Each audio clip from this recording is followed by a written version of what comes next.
Magomed Ankalaev versus Alex Pereira 2 is on horizon to determine who is the best light heavyweight in the world today. At the moment, it's clearly Ankalaev, but Alex is making some argument here that Unk didn't beat the best Alex Pereira. It's the usual talk, right? I wasn't at my best, in the rematch I will be. And recently had an interview indicating that he was only fighting at 40% of his capabilities due to health complications. Only 40%? Well, it's usually a given that fighters are going to enter a fight with some bumps and bruises, but Unk didn't disclose anything. A lot of fighters don't, but Alex did. I don't know. But he cannot neglect the thought that Ankalaev is most likely going to be better as well, because there seem to have been some glaring advantages from Unk and technical mistakes from Alex in the first fight. Now, the common narrative post-fight, even during the fight, was that Alex wasn't aggressive enough. He should have pressed the action. He should have moved forward. He should have threw hands more. And if he did, it would have raised his chances. Well, I'm not too sure on that sentiment because we can analyze some moments in the first fight that showed a counter to Alex's aggression, right? It wasn't like throughout that Alex didn't even try to move forward, didn't try to pressure. He did. And he sensed a level of danger from Unk's countering style that he had to respect. That had multiple occurrences throughout the fight. There's a reason why Alex heavily pressured the beginning of the first round, and then provided no pressure at the beginning of any other round afterward. In fact, Alex didn't take a single advancing step to begin the fifth round. Something was happening throughout the fight that was dispelling Alex Pereira's pressure, and it was all from the work of Ankalaev. Ankalaev's synergizing attacks were completely throwing Alex off the entire fight. Everything was jointly working together to keep Alex Pereira on the back foot for as long as possible. This will give Ankalaev a spatial advantage where he can use different angles and overload Alex's nervous system using his feints to force out attacks so he can counter. He was using that go first and go third principle, which I think would also favor Alex to draw out the counter triggers from Unk so then he can counter those himself. I honestly think that's Alex's best possible tactic than just throwing leg kicks and then he's perpetually pressed the entire fight off of those. Most of his attacks were just way too honest. Like he wasn't feinting as much, he wasn't setting up his strikes as much, and essentially became oblivious to many of Unk's attacks. A dilemma which arose because of his lack of distance management. The hand trap is his measuring stick. It usually is. Unk eliminated that thing so much, evaded it when he could, throwing off Alex's distance management for like 3 rounds straight. It was insane. Just masterful work from Ankalaev, man. Now, this is just my opinion, but I honestly think a multi-layered countering approach is the optimal style against Unk, right? That simple go first, go third principle should work here for Alex as well, not just for Unk. The first swift attack should be used to draw out Unk's counter, a perfect distraction to trigger his habits, right? And that Unk counter is the second move, so the opening will shine for Alex to go third, punishing Unk's counter style. That is the approach, right? Go first, go third. Unk used it though. I honestly think the narrative that Alex should have been a lot more aggressive and just throw strikes forward, at least try to go for the knockout, could have been more detrimental than his original approach. Given that Unk is a counter striker, that's exactly what he wants Alex to do. That's what he desires from all of his opponents, is to move forward into him, so then he can just snipe them. Given that Unk is a counter striker, he wants Alex to move forward. You see his excitement in that multiple times throughout the fight, and Alex abandons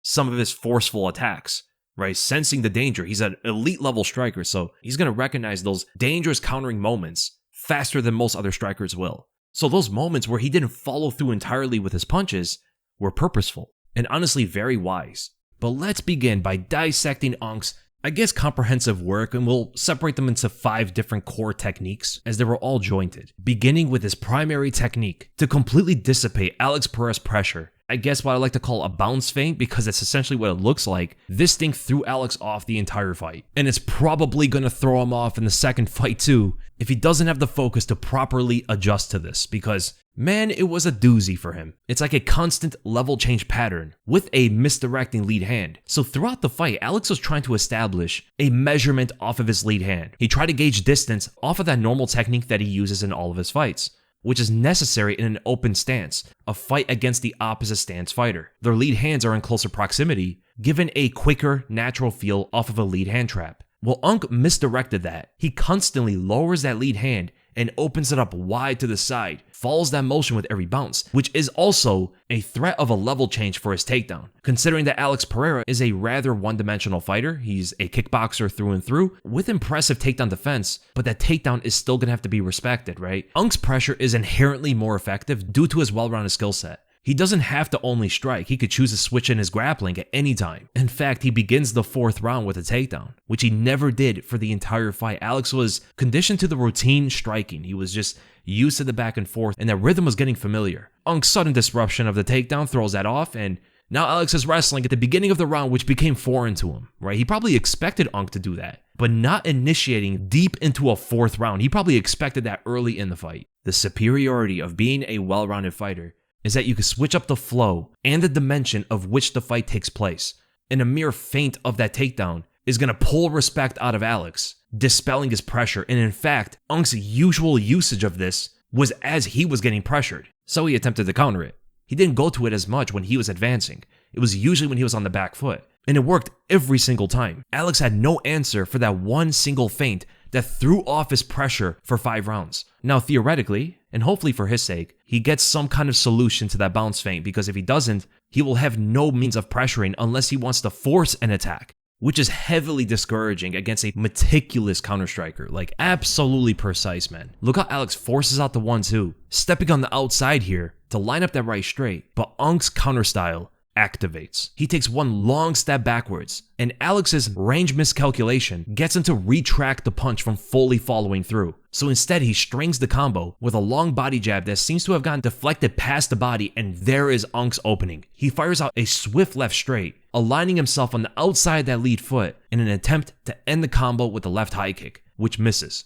Unk's counter triggers become apparent. Or we go to this moment in the 2nd round, and Alex throws the same combination again. He attempts to apply pressure off of that 1-2, but then notice again how he doesn't fully follow through with the right straight. This happened twice now, and there's a specific reason as to why. It took a while for Alex to calculate his range precisely, thanks to Ankalaev's bounce step of constantly evading that lead hand trap. This is one reason as to why Alex became so unconfident in committing with an offensive combination. The other reason as to why is in the sequence itself. Look how Ankalaev angles to his left side with an extended right arm, ready to launch a counter right hook. Again, Alex's elite striking experience helps him to recognize that imminent danger, so he abandons his attack completely. A lot more inexperienced strikers would have just followed through and get knocked out for it.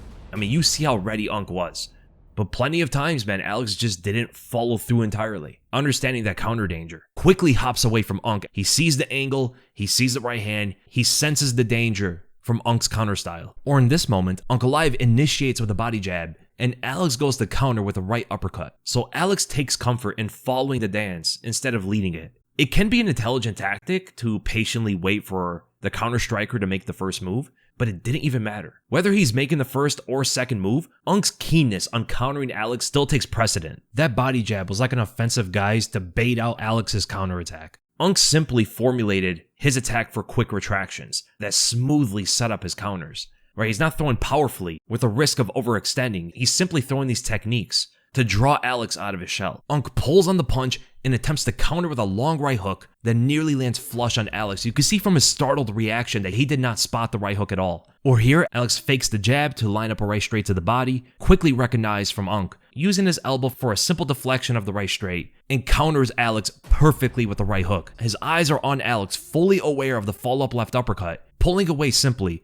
but his follow-up right hook also gets blocked on the shoulder. Again, another thrown 1-2 from Alex gets pulled and stepped away from, but this time as Unk is in the orthodox stance, he counters with his left hook instead. Now, equally, both of their attacks missed, but the most notable aspect is that Unk was reacting to Alex's attack, whereas Alex didn't even see the left hook, completely oblivious to it. Unk is very fast as well, so that speed factor is definitely going to play a big part in the rematch too. That's a very important aspect of this. The left hook swung immediately after the whiffing right straight. It shows that Unk was in control of the moment, even if his punch missed. He at least has the better eyes or the better awareness in these striking exchanges. Or here, Alex throws a simple jab and Unk deflects it above his head into the left, attempting to counter with a left straight that hits the chest. So not the best precision unless he was purposely targeting the chest, which he did do a few times in the fight. Now this was quite a terrifying moment because not necessarily from the attack that Unk threw, because he didn't throw anything, but the angle of which he took is one of the most advantageous angles you can ever take on a fighter. And the reason why he had a much more effective angle this time was because Alex didn't even throw a jab, he didn't throw a feint, he just committed with a power right straight, recklessly reaching from distance. So Unk simply slipped on the outside and angled on Alex's profile view. And I think if he actually threw something, he could have connected. He had the distance. Alex would have to reshift his entire stance in order to face Ankh, which would not be enough time for him to defend a swift combo from Ankalaev. But he's gliding on the outside of that lead foot, holding that pressure position on Alex. Or in this moment, Alex just swings over a powerful left hook, which Ankh easily was able to pull away from, causing that power punch to miss and overly rotate. And after like a second, Ankh answers it with a left high kick, and Alex momentarily made a mistake, but he adjusts to it quickly, recognizes that he leaned into the high kick, and then within a split second before the oncoming kick connects, he rotates and moves his head to the opposite direction. If he continued to lean into the head kick, the way, for an example, like Kamaru Usman did against Leon, that would have turned out really badly. But just in the nick of time, Alex quickly resolved that disastrous mistake. Power punches are easier to recognize for counters, but Ankh was even checking Alex's snappy attacks, making even landing simple jabs unconfident. Like Alex's signature body jab that he throws at everybody was countered by Ankalaev as well. He quickly hops to get on the outside of that lead foot, but making sure to raise some sort of feint up top to distract Alex with a fake headshot. But when he settles with the step, he fires out that left straight to the body. And from countering a trivial body jab, he also counters a trivial jab to the head, blocks and deflects the punch above his own head, so he can swing that counter left hook, and Alex evades it this time by pulling away from the shot, and it lands on his shoulder, which wasn't the first time that Ankh attacked that left shoulder. I believe that one was unintentional, but there was another moment where it definitely looked purposeful. So here, 1 minute and 58 seconds of the second round, Ankh is heavily pressuring Alex Pereira. This came off a speed blitz and some good offense from Ankh, which we'll get to, but he sets up his power shot with a body jab, and you can see his eye alignment aiming at that shoulder and punches it. I think he did this to weaken that signature left hook. He does get hit by it later in the fight, and it didn't really amount to the same impact that Alex usually delivers with. Now, I don't imagine this single punch would have hindered him like that, but this looked like it was an absolutely purposeful shoulder punch. As we're countering the leg kicks of Alex Pereira, so we talked about the bounce feint, we talked about Ankh's counter style being somewhat overlooked from their first fight. You can see the moments where Alex attempted to apply pressure, attempted to attack, but was met with counters, threatening footwork angles, and even landing these shots on Ankh in the first place was quite difficult. He's very slippery. But those are based off of the punches from Alex, both to the head and to the body. We gotta talk about the kicks now, because Alex's primary success was on landing those leg kicks. Specifically in the open stance fight, he was using that lead leg kick, which is naturally not going to cause as much damage as if he was throwing his power leg kick, right? A technique that Jan Blachowicz focused on when he damaged Ankalaev's leg. Alex decided not to use that kick, which he may have regretted, or he was fine with the technique he used and will carry that into the rematch as well. I don't know, maybe Alex this time takes a page out of Jan's book and starts chopping down with his power leg instead. But he's gonna have to risk going shin to shin with Ankh. Jan looks like he's made out of metal, which doesn't seem too different from Alex's physique either. Ankh is gonna have to be prepared for a familiar attack that hindered him in the Jan fight. Those shin to shin collisions are definitely a test of toughness for sure. Bro, it must be so begrudging to be scheduled to fight someone who is so insane they want to go shin to shin with you. It's like, bro, can you just kick me like a normal person? And I wonder if Alex is actually going to make that approach. Same attack that hindered him in the Jan fight. We'll see if he improved in that area. So the first leg kick was effective, and Alex was able to hold on to his pressure, although temporarily, because that quickly dissipated. During the retraction time of the kick, it creates temporary dead space, allowing for the opponent to walk forward. That is one of the main weaknesses of a kick-heavy game plan, because after the very first kick, Ankh never allowed Alex to hold pressure ever again. Every single leg kick was countered with pressure. Ankh would take the kick and walk forward, and then he would evolve that advancement by simply throwing counter punches, which adds on even more pressure. Like in this sequence here, Alex lands the leg kick. He wants to retract it so he can get into his stance again, but gets suddenly thrown off from Ankh's advancing counter, so he throws a counter right hook to the head, forcing Alex to guard up high, as well as opening up the center while he's trying to shift into his orthodox stance, and that gives Ankalaev the opening for a body jab, but he misses the chest. It looks like he hits the right shoulder. Knocks Alex away, and look at the positional difference now. They were both practically at the center of the octagon. Neutral position, right? And look where they end up. Alex is all the way to the black line from one single maneuver. And even if Alex lands a hindering leg kick, by kicking his knee inward, Ankalaev still pressed forward, even stringing a combination to continue that pressure. Ankh throws a left straight and then a right hook, both punches miss, but it successfully pushes Alex away. So an adjustment could be to limit the amount of leg kicks and substitute some of that activity for punches, body kicks, head kicks, stuff like that, right? Now that could answer some of the pressure. The bounce feint is still going to be prevalent. At least reducing the leg kicks thrown will solve Alex's positional issues. Being routinely pressured was just a worse outcome than the benefits he got from landing those kicks. Now that could substitute for more powerful collisions between them. And if Alex is aggressively punching too much, he could get countered and knocked out at some point in the fight. And then here again, Alex throws another leg kick. He gets countered with a left straight to the face. The follow-up right hook whiffs, and it just seemed like Alex was unprepared to string a counter to his own kicks. He should incorporate an answer to Unk's countering, right? Perhaps he can swing an additional left hook in one motion, so the left hook naturally follows off of the lead leg kick. That is perhaps a technique that he can use. And he did, once though, sadly. It would be awesome to see more of that in the rematch. He threw the leg kick, Unk took it, advanced forward for the body jab, and Alex swung that powerful left hook, but Unk pulled away from it. Unk was just on point, man. Him easily evading Alex's sudden adjustments honestly makes Alex's rematch chances seem sort of bleak. Alex could definitely pull it off, but man, it just seems like he's going into an uphill battle. It'd be so impressive if he pulls it off. Unk seemed to be the faster fighter of the two, both defensively and offensively. We'll get to the defensive part first. So there were a few leg kicks that were missing where Unk easily just stepped away. The missing is going to open space for pressure. During those moments, Alex is just trying to get his footing and Unk is just persistent with the pressure openings, which he 100% is going to reintroduce to the rematch. Now, interestingly, when Unk mimicked that same leg kick, Alex didn't pressure through that dead space. He refused to capitalize against that retraction. That was quite strange because it was evident that he didn't learn from Unk's pressure successes. Perhaps he was focusing his approach on countering Unk, which could explain some of the hesitancy to force attacks, but that contrast was interesting. Unk would pressure every time, but Alex would not do the same. Unk also had a pretty cool creative counter where as soon as Alex throws the kick, Unk would meet him with a left high knee feint that just stopped Alex in his tracks, getting him to angle to reset his stance, setting him in place to take an outside leg kick. Now, he possibly could have checked it, but the counter was pretty nice, man, as he lands it again in the second round in a near identical sequence.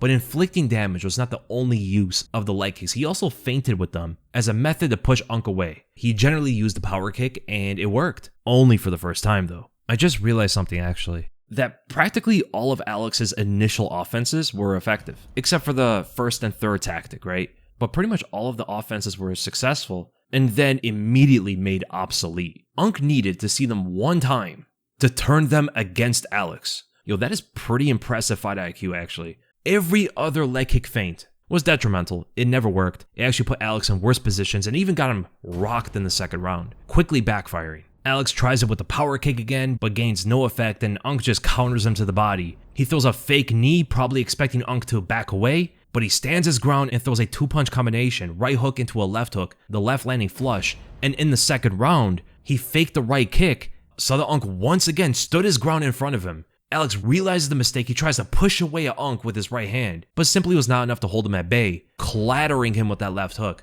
rocking Alex Pereira for the first time and only time in the fight, honestly. It was the shot that inflicted the most damage by far. Yet Alex definitely has to discard those fake leg kicks. It was the only reason why he got countered like that. Unk has no respect for those feints. He doesn't care at all. But then again, that could also work to Alex's benefit. Bait Unk into a counter or something. Possibly. Theoretically, it could work, but probably not the most practical. But a move that definitely was practical were Unk's front kicks that are 100% going to transition into the rematch as well. The front kicks were of such good use, mainly because of Alex's squared stance. The entire body is vulnerable, and Unk capitalized on that vulnerability with a simple front kick, and the front kick's effect is to push his opponent away. So it's also going to play into Unk's perpetual pressure. So recapping Unk's core techniques here. So you got the bounce feint, directly countering Alex's punches, the takedown threat, as well as applying pressure against the leg kicks, and attacking with the front kick, all synergizing so well as to why Alex Pereira was on the back foot the entire fight.